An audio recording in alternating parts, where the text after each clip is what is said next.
আমাদের কাছে অনেকে প্রশ্ন করেছেন যে স্বামী স্ত্রীর লজ্জাস্থানে একে অপরে চুম্বন করতে পারবে কিনা। লজ্জা নয়, জানতে হবে। তো প্রিয় পর্দার আড়ালের মা ও বোনেরা, আপনারা আমার এই গুরুত্বপূর্ণ আলোচনাটি মনোযোগ সহকারে শুনবেন। তো দেরি না করে চলে যাচ্ছে আমাদের মূল পর্বে।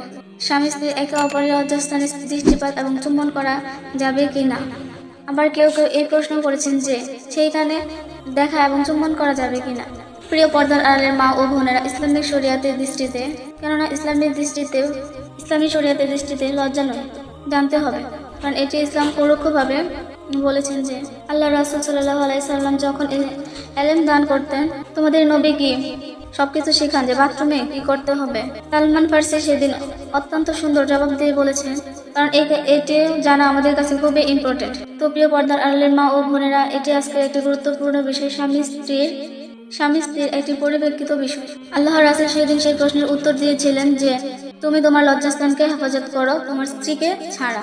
কেননা এই ক্ষেত্রে দেখা যায় স্বামী স্ত্রী একে অপরের পোশাক, তাদের সাথে ফিজিক্যালি ক্লোজ হওয়া যায়। এই ক্ষেত্রে যদি কোনো ব্যক্তিত্বের সমস্যা না হয়, তাহলে তাদের লজ্জাস্থানের দিকে আকর্ষণ করা যাবে।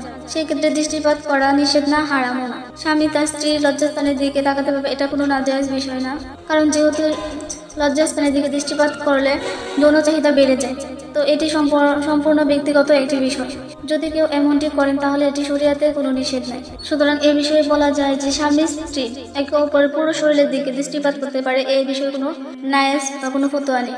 এছাড়া লজ্জাস্থানে একে অপরের হাত লাগালো সেটির কোনো নিষেধ নেই। তো বাকি রইল স্বামী স্ত্রীর লজ্জাস্থানে চুম্বন করা যাবে কিনা। তো এটা একটি এমন বিষয় যেটা আমরা রুচির বিষয় মনে করি, সেখানে মুখ লাগানো অনেকগুলো কারণ রয়েছে, তা উচিত না।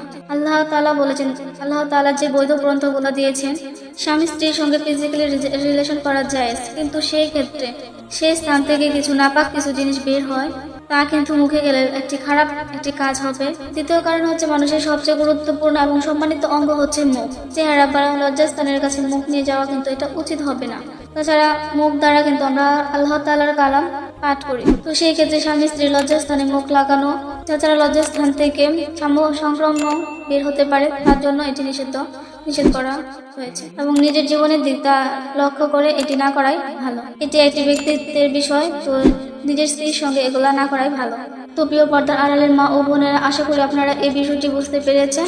যদি এই আলোচনাটি আপনাদের ভালো লেগে থাকে তাহলে অবশ্যই কমেন্টস করে জানাবেন।